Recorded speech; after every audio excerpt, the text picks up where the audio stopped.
Thank you for watching us on YouTube. But did you know that if you're on the go, you can get the full show as a podcast now? You can get our morning breakdown of the most important topics facing our country, news not being covered by the mainstream media, interviews with change-making progressives, and info on what you can actually do about all this. Search for The Damage Report on your favorite podcast app and subscribe so you know when new episodes are ready to go.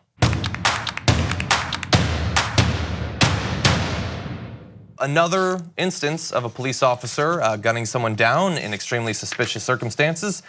This time it's a Dallas police officer, Amber Guyger, who allegedly entered an apartment that she is saying she believed was her own. And then when she encountered the person who actually lived there, this is Botham Shem John, shot him dead. 26-year-old native, he's in his home. Somebody is trying to get in, has trouble getting in, oddly enough, since it's not her apartment, and was apparently in no fit state of mind to understand that she was making a horrible mistake, and it ended with that man being killed. He attended Harding University, a private Christian institution in Arkansas, and he belonged to the Good News Singers in the campus ministry. He was an employee at PricewaterhouseCoopers, and she apparently said that she had a physical confrontation. This is with a different person, by the way. I want to give you context on this police officer's career. This is back in 2017, shot someone after a physical confrontation in which a man allegedly grabbed an officer's stun gun. So we're talking about a year and a half in which she had two confrontations like this. Maybe it's just coincidence, maybe not. But he's dead. And we're getting a little bit more information now about what led to this. So Shaun King had tweeted out that the cop apparently used a key fob to attempt to enter the apartment. It kept flashing red because, again, it's not her apartment. And then he opened the door and she shot him dead. So I don't know what argument you can make in this case where what she did was anything other than a perfect embodiment of the fear driving these police officers, where when they see someone who looks a certain way, their first instinct is, I have to save my own life by murdering this person. But in this particular case, it's again where this guy was in his own place. And very valid questions here. Why do police officers get the benefit of the doubt when they are off duty? This is not the first time we've seen this. It took days for us to get an official confirmation of her name. This is not an officer involved shooting on the job, which there's questions about why that's legal, why the officer's name and identification, it's all hidden until the investigation is complete. When they're off duty. When they're on duty, oh yeah. Usually you don't immediately get the name, but this is off duty, so would she not be considered a private citizen? Exactly, she's off duty, and it took days for an actual person to be charged, this manslaughter charge. This took days after a man was shot and killed. Yeah. Would that happen with your average private citizen? A regular person who was trying to get into their apartment. Right. I would assume, see, we give them the benefit of the doubt because of their status in the community, because of their training. I feel like we should have higher standards for them. If the same outcome comes, but it's a cop instead of a regular person, you should have been better equipped to actually avoid that. But we go at it from the exact opposite direction. So as you point out, she was actually arrested and then eventually released on $300,000 bail. But again, this fits into a pattern of these situations with this particular police officer. Do we know for sure what that physical confrontation was like? In this case, do we know for sure what the person who grabbed the stun gun, did they actually grab the stun gun the last time? We know that there are police officers who are allowed to get away with a pattern of violence and bad behavior, irresponsible behavior. So that man in the incident did plead guilty. Yes. To trying to grab an officer's weapon. Which could mean that he did it. Right, 2 years in jail. It's doesn't. I guess it also could have been, what we see in pleas behind the reasoning behind them for many other reasons. And you're right about that.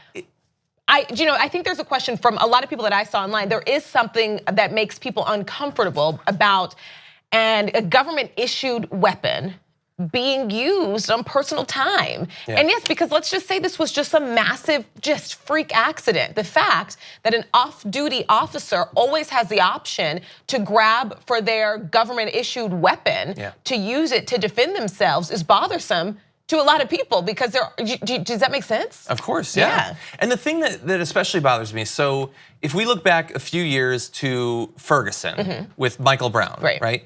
So the argument is always they had to kill the person. And then they sketch out the situation for how the physical thing went down. So either a person reaches for their gun, or in the case of Michael Brown, he starts a certain distance away from the police officer, and the police officer shoots him.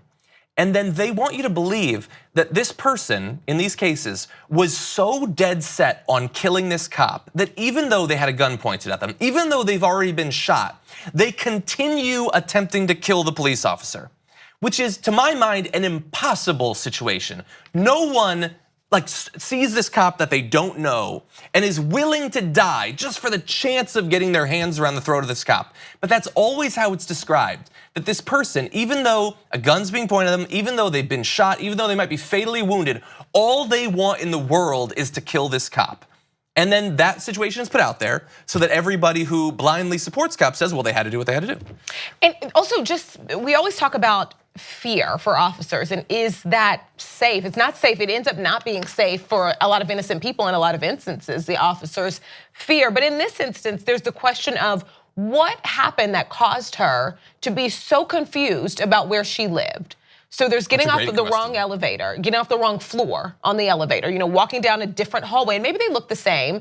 Maybe you don't notice, different decorations of floor mats or whatever your neighbors don't have because this is not your floor. Maybe you don't notice the numbers on the wall, on the doors. Maybe you get there and then it still doesn't click when your key is not working. Yeah. And when someone else opens the door, and I imagine you get a quick glimpse into an apartment that is not yours, what caused that? Was she too tired? Had she been drinking? We don't have these answers yet because police are waiting until they finish their investigation before they give us really much of anything as far as a statement. But it makes you think, this is at the end of her shift. If she was just exhausted and there was no alcohol involved, we have regulations in place so that surgeons aren't holding scalpels when they are pilots too can't tired. Fly if they haven't slept enough. Right, and so if you're in that space right as you're shifting, what happened an hour before? Were you okay? Could you have been okay? Is it safe? Were you good to work? Right. Yeah, and also, and again, what we have to imagine that based on what she said, she accidentally tries to get in there, and then what actually happens that precipitates the shooting. What they are saying to us is that this person who somebody comes to their door, tries to get in, he opens the door, sees a woman there, and then attacks the woman. Right. That's a nonsensical situation. That did not happen. Nobody believes that actually happened, but that is what we are told to believe to justify the fact that she shot this person. Right. Thank you very much for watching this clip from The Damage Report. If you liked it, don't forget to subscribe to this channel and ring the bell on YouTube to get notified of our new videos. And catch The Damage Report every weekday at 12 p.m. Eastern, 9 a.m. Pacific on TYT Network on YouTube TV.